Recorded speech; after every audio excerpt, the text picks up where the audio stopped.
does accountability mean? I mean, we use this word all the time, right? Or we dance around the use of this word all the time. Maybe you're uncomfortable using that word, but like, what does it actually mean to be accountable to something?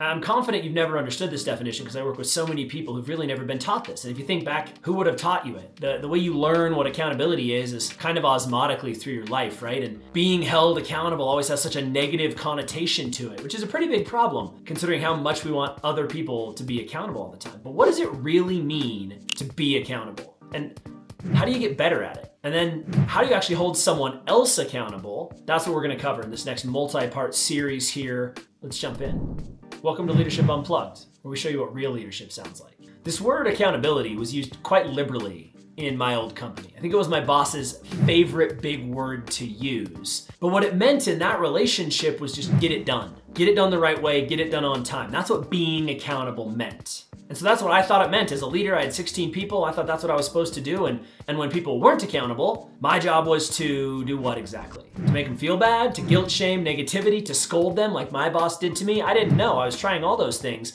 And I didn't really recognize that this was something I didn't understand until I tried to leave the company. See, I was trying to leave the organization I was in to go get a different job. And I found myself at the final interview of this new job I wanted. I was sitting across from the CEO. They had flown me in for this. Here I am thinking I'm gonna get this job. And he asked me one question that absolutely devastated me. And this question literally led to the creation of my entire company, my entire business, all of the language of leadership. Heck, it led to this podcast. The simple question he asked me was, how do you hold your people accountable? And it wasn't until that moment in the interview that I realized I had no idea. I made something up. I didn't get that job. I flew home haunted, not because of the job, but because I realized I was pretty inauthentic as a leader. I thought I was a good leader and I had no idea how to hold people accountable. And as I started digging into it more over the next several months, I realized, of course I don't know how to hold people accountable. I don't know what it means to be accountable. Being accountable had always just meant not screwing up, right? Get the job done, get it done on time, get the desired outcome, close the deal, whatever it was. But that requires perfection. Are we really saying that what we expect of our people when we say, please be accountable to this, is be perfect? That can't be it.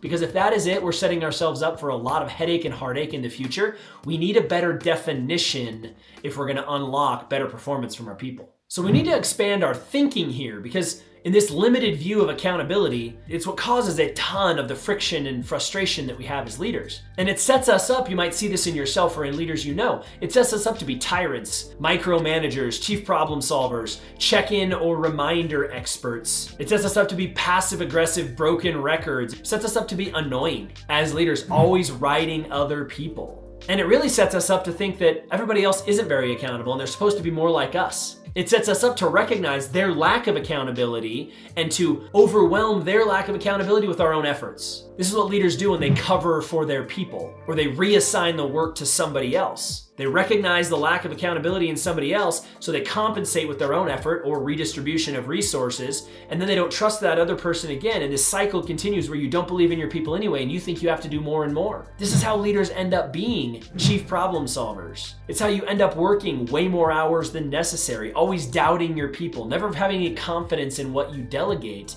And it all stems back to a belief that this word accountability required that person to be perfect in the first place. It doesn't. We've got to change it. And in order to do so, we need to expand our definition into something that's more actionable and meaningful.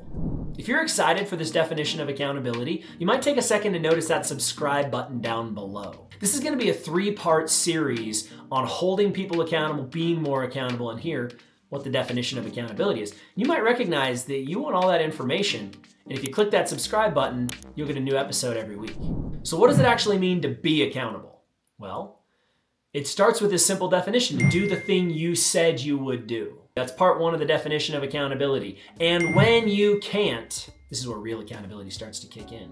To proactively communicate it to the stakeholders, to self-diagnose the nature of the miss or the failure, and to solve for the future. That's what full accountability is. Of course you should do the thing you said you would do, but to be accountable really kicks in when you can't.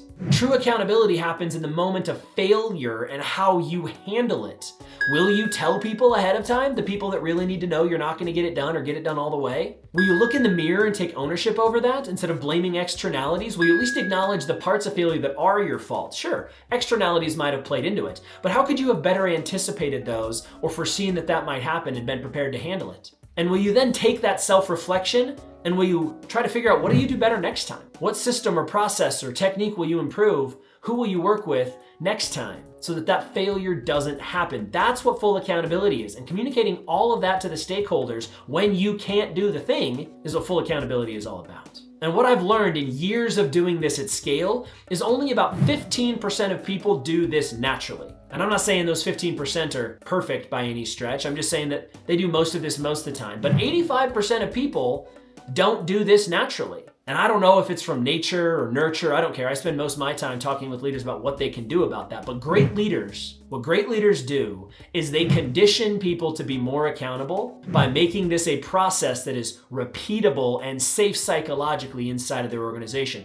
We're gonna get into that in episode 3 of this 3-part series here. But my challenge to you right now is to take a thought, have a thought about that process. To do the thing you said you were gonna do, and when you can't, to proactively communicate it to stakeholders, to self-diagnose the nature of the miss or the failure, and to solve for the future. Those are the 4 steps required to be accountable. So my challenge to you is this: which one of those do you struggle with the most? Take a second and write it down. Acknowledge that you're not very good at that part. Maybe you're not very good at admitting when you did something wrong. The only way to get better at that is by acknowledging you have a problem. Maybe you're admitting that you're not very good at looking in the mirror. You tend to blame other people and you're not very good at looking at the part that you played in that failure. Or maybe you're just not very good at solving for the future. Maybe you get that far down the road, but you don't know what to do about it. Whichever one of those it is, take a second to write it down. Maybe it's multiple, but what's the biggest one? And if you want bonus points, go and communicate that to your boss and let them know you're trying to work on it. See what conversation that kicks up. Look, if you want to do something well, you need to know what that something is. And if you've been running around your whole life thinking you're highly accountable without knowing the definition, it could be that you're missing a part of it.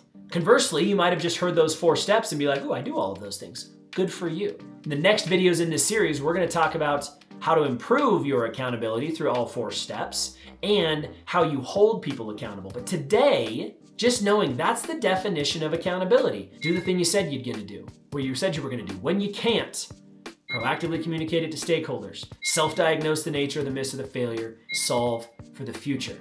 Now that you know that those are the steps and you've written down the one you struggle with and hopefully chosen to communicate that to some stakeholder in your life, I want to help you get better at actually being accountable through all 4 steps. In the video after that, we'll talk about how do you hold somebody else accountable with a good definition in a positive and forward-looking way. Look, you're not going to want to miss the next episode, because if right now you just acknowledge that there's some part of this accountability process you're not very good at, you don't have to be stuck with that. If you click subscribe, in our next episode, I'll bring you tools you can use to improve your own accountability. I just taught this at the college level. I'm excited to bring it to you in our next episode. Click subscribe. I'll see you then.